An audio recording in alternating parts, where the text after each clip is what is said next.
Morning, dear students. Yes, in the previous class we have discussed about the massive pieces of land. Yes, that is we have discussed about the continents.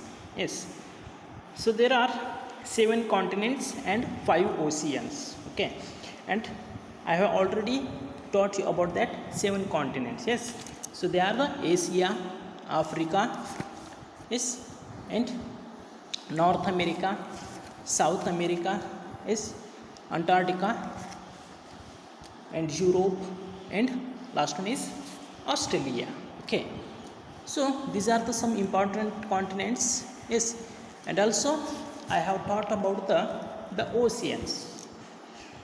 Okay, so there are 5 oceans. So namely, Pacific Ocean is there, Atlantic Ocean, Indian Ocean, Southern Ocean, and Arctic Ocean.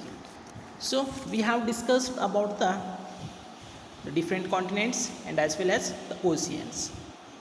So let's see how is the climate. Yes, how is the climate on these different types of islands or continents.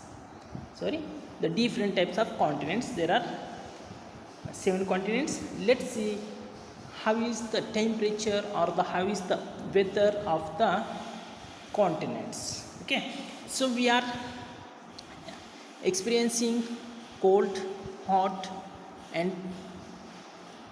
is rainy season also. So there are so many factors that influence the climate of a place. So let's see how the word climate is there. Okay, so second chapter of your 5th standard is regions of the earth. Yes, so word climate, so it has been divided in the different regions. Okay, so among them the fourth one is temperature zones. Yes, we experience different type of temperature on the earth's surface. So let's see, and what are the factors that influence the climate of a place. Yes, if you go to the Jammu Kashmir, there is a bitter cold. Yes, and if you go to the southern part of India in the summer days, that is the Karnataka, yes, Tamil Nadu, Kerala, yes, there is a very hot climate. Yes, and if you go to the Himalayan side and the Meghalaya side in the winter season and in the rainy season, so we can get heavy rainfall in that time. So there are so many factors that influence the climate of a place. So let's see what is climate. Yes, do you know what is climate? No. Okay, so let's see the average weather conditions of a place over a long period of time, that we call climate. Yes, and a place may be hot and humid. Yes, and hot and dry, cold and wet, cold and dry, not just at a point of time but over a long period of time, so that we call climate.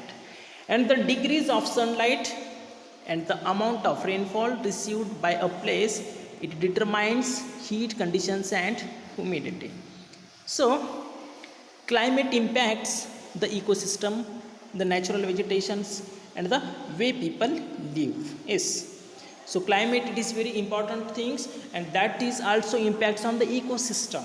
Yes, and the natural vegetations. Yes, if you go to the Himalayan side and the Meghalaya side, yes, so we can find out the evergreen forest, because the rain is in very huge amount in that particular area. Yes, and the lifestyle of that people is also impacts on the climate. Yes, so there are several factors that influence the climate of a place. So let's see which are that factors. So first one is the latitudes. Okay, so here is one map that shows the temperature zones. Yes, So first one is polar zone, where the climate is very cold. Next one is the temperate zone, is where the climate cold and as well as hot. Next, tropical zone, the climate is very hot in the third and fourth part of the map, that is the equator. Yes, because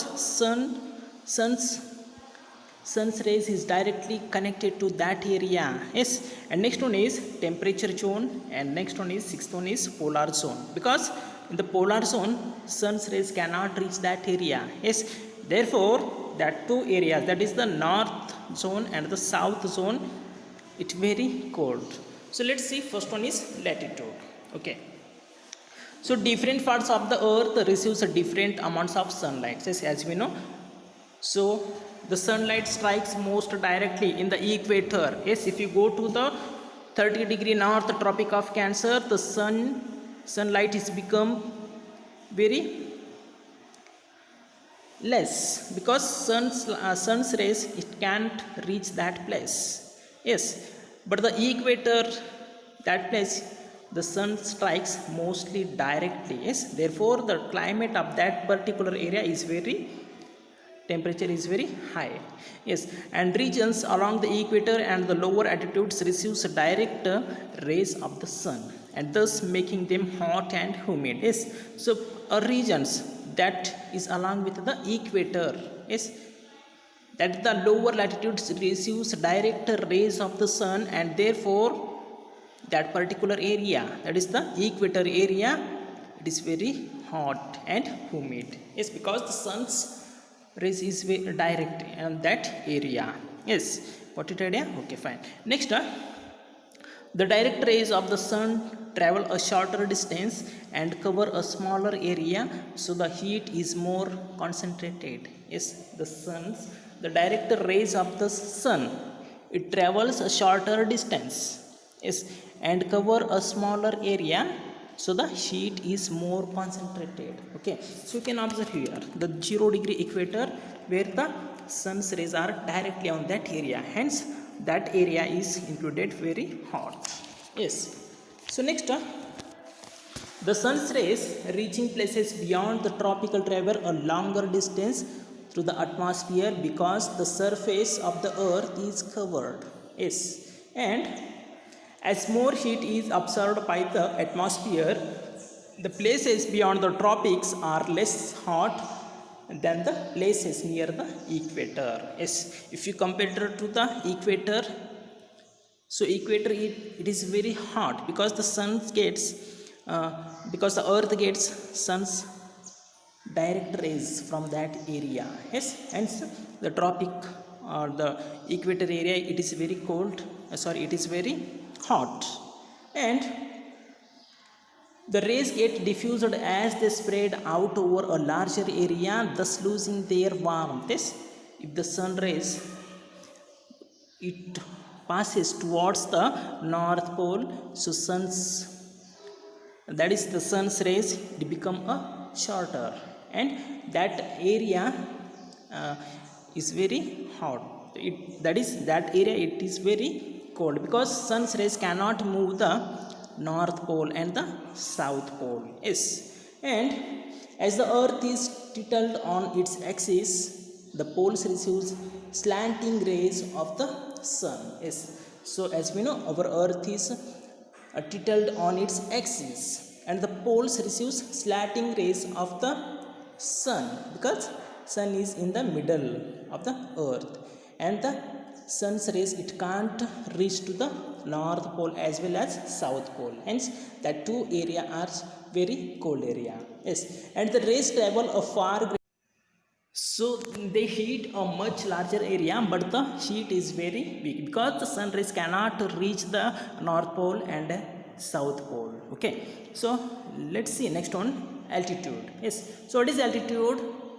Yes, so altitude, it shows the height of a place above sea level. Okay, and the air temperature decreases as the altitude increases. Yes, as the height of the particular area is, when it increases, so the temperature of that particular area is also decreases. Yes, So you can observe here, when we go to the highest area, so the temperature of that particular area is very low because the altitude. Yes, and the places near the plains are warmer than those which are located at higher altitude. Yes, so the places that located in the plains, that is very warm if you compare to the higher area. Yes, so this is all about altitude. So let's see next one, distance from the sea. Yes, so places close to the sea have a moderate climate, neither too hot nor too cold. Yes, the places that close near to the sea, so it has moderate climate. Yes, moderate means neither it too cold or not too hot. Okay, and places far away from the sea usually have extreme climate. Yes, and summers are very sizzling. Yes, so that says places far away from the sea usually have extreme climate, that is in the summer they are very sizzling and in winters are beating cold. Yes, and also in summers the land heats up faster than the sea. Yes, in the summer the land it heats very faster than the sea, and while the air over the sea remains cool. Yes, and the air over the land warms up faster and being lighter rises, and the cool air over the sea rushes towards the land, keeping it cool. Yes, so land it heats up faster than the sea. Yes, so land it heats up faster than the sea, but the sea is very cool. It takes lot of time to become a warm. Yes, and in winter the sea remains warmer than the land, as land loses heat faster than water. Yes, in the winter the sea it remains warmer than the land and loses heat faster than water, and the warm light air over the sea rises and cool air from the land blows towards the sea, and this warm sea air keeps the land warm in winter. Yes, so places along the sea coast enjoy a moderate climate. Yes, the places that are in the coastal areas they enjoy a moderate climate. Yes, so let's see humidity. What is humidity? Yes, so places close to the sea have higher humidity as the volume of water that evaporates in huge. Yes, and let's see what is humidity. Yes, humidity, the amount of moisture or water vapor in the air.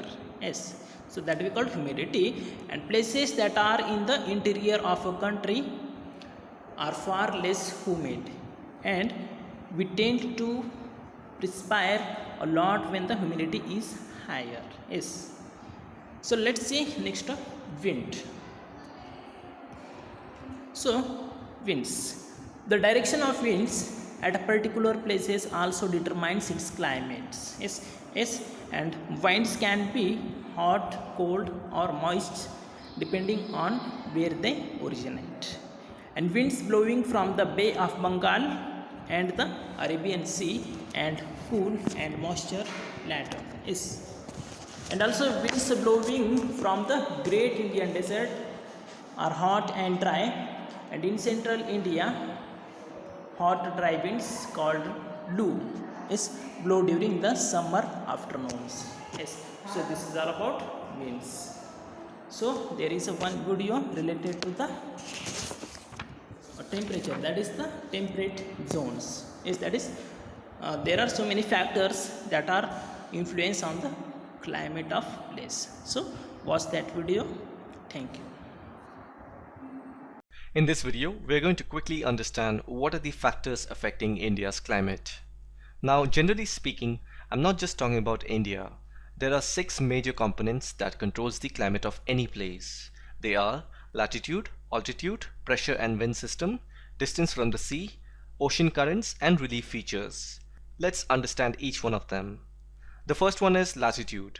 Due to the curvature of the Earth, the amount of solar energy received varies depending on the latitude. That's why you'll see the temperature decreases as we go away from the equator towards the poles. This is the equatorial region, from Tropic of Cancer in the northern hemisphere to Tropic of Capricorn in the southern hemisphere. There's another name to it called as tropical zone or torrid zone. As we go further away, we have the temperate zone or the temperate region. This is the area lying in between Tropic of Cancer and Arctic Circle in the northern hemisphere, and in the southern hemisphere it is between Tropic of Capricorn and Antarctic Circle. Now this area has a pleasant climate. That's why you will find most of the tourist destinations in the world located at temperate regions. As we go even further away, we have the frigid zone. It's cold freezing out here. This area is in between the Arctic Circle and the North Pole in the northern hemisphere, and in the southern hemisphere it is between Antarctic Circle and South Pole. So these were all the latitudinal changes that affects the climate of a place. The second factor is altitude. Altitude means height. The more you go above the ground, that is from the surface of the earth to higher altitudes, the temperature decreases. Because the concentration of air molecules decreases, we also call it as thin air. That's why when you go to hill stations, it's cool out there. The third factor is pressure and wind system. By pressure we mean high and low pressure system. Always remember, air moves from high pressure to low pressure area. The best way to understand this, I have given this illustration before, so I'm going to use it again. Switch on the AC in your room and leave the door open. You will feel the cool air going out of the room, and this is because the environment outside your room is warm and it's attracting the cool air molecules towards it. Hence, by this example, you can also understand this. Landmass gets heated faster than water bodies, and due to that, a low pressure zone is created at the land surface, which attracts cool air molecules from the sea or ocean, causing rainfall and changes in the temperature. The fourth factor is distance from the sea. Now, if you are residing at coastal areas, you will notice there is hardly any change in the weather condition. I mean, you will be constantly facing the wind from the sea, so there isn't going to be much differences in the weather condition. But as you move away from the coastal areas towards central part of the landmass, you will start to witness extreme weather changes like very hot during summer and very cold during winters. This condition is known as continentality. The fifth factor is ocean currents. It is a continuous movement of ocean water from one place to another. Ocean currents are created by wind, water temperature, salt content, and the gravitational pull of sun and the moon. Generally, there is two types of ocean currents, cold and warm currents. You can see them in this picture. The red arrow indicates warm currents and the blue one are cold currents. If you notice, most of the warm currents are near the equatorial region. That's where the sun rays falls directly and are found in abundance. So the theory is these warm and cold current influences the local winds of the nearby landmass and causes change in the climatic condition. For example, with warm currents, the landmass face warm and humid climate. And the last factor is relief features. In geography, the meaning of relief is typical high and low lying areas like mountains, plateau, plain, deserts, etc. High mountains act as barriers for cold or hot winds, just like we have the Himalayas that protect us from the cold chilly wind of the Arctic. And it is also due to these mountains, precipitation takes place. One such example would be the mountains of Western Ghats that lie in the path of the rain-bearing southwest monsoon winds. So these were the 6 factors that affects the climate of India, not just India, any place on earth. If you want to see more of such educational content, make sure you're subscribed. By doing so, you'll get an alert when my next video comes. Thanks for watching, and I'll see you in the next one.